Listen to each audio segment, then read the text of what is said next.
I'm a law student at American University. I am here to ask you a simple question. I know that we portray Islam and all Muslims as bad, but there's 1.8 billion Muslim followers of Islam. We have 8 million plus Muslim Americans in this country, and I don't see them represented here. But my question is, how can we fight an ideological war with weapons? How can we ever end this war? The jihadist ideology that you talk about, it's an ideology. How can you ever win this thing if you don't address it ideologically? Great question. I am so glad you're here, and I am so glad you brought that up because it gives us an opportunity to answer. What I find so amazing is since the beginning of this panel, which we are here about Benghazi attack against our people, not one person mentioned Muslims. We are here against Islam, or we're launching war against Muslims. We are here to discuss how 4 Americans died and what our government is doing. We were not here to bash Muslims. You were the one who brought up the issue about most Muslims, not us. And since you brought it up, allow me to elaborate with my answer. There are 1.2 billion Muslims in the world today. Of course, not all of them are radicals. The majority of them are peaceful people. The radicals are estimated to be between 15 to 25%, according to all intelligence services around the world. That leaves 75% of them peaceful people. But when you look at 15 to 25% of the world Muslim population, you're looking at 180 million to 300 million people dedicated to the destruction of Western civilization. That is as big of the United States. So why should we worry about the radicals, 15 to 25%?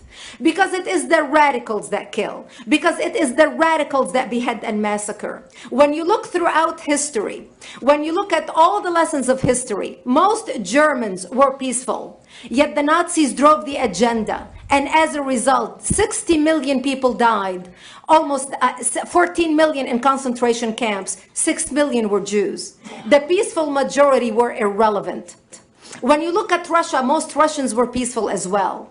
Yet the Russians were able to kill 20 million people. The peaceful majority were irrelevant. When you look at China, for example, most Chinese were peaceful as well.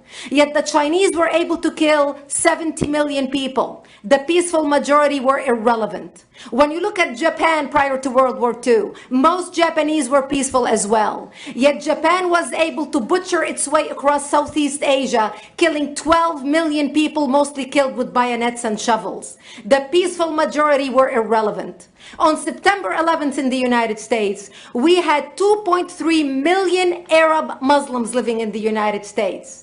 It took 19 hijackers, 19 radicals to bring America down to its knees, destroy the World Trade Center, attack the Pentagon, and kill almost 3,000 Americans that day. The peaceful majority were irrelevant. So for all our powers of reasons and us talking about moderate and peaceful Muslims, I'm glad you're here. But where are the others speaking out? And since you are the only Muslim representative,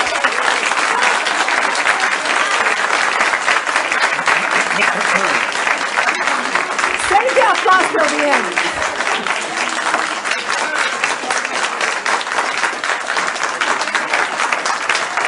Thank you.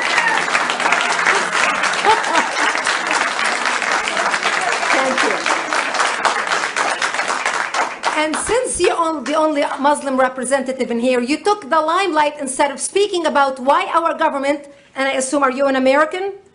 You're an American citizen. So as an American citizen, you sat in this room, and instead of standing up and saying a question or asking something about our 4 Americans that died and what our government is doing to correct the problem, you stood there to make a point about peaceful, moderate Muslims. I wish you brought 10 with you to question about how we can hold our government responsible. It is time we take political correctness and throw it in the garbage where it belongs and start calling it.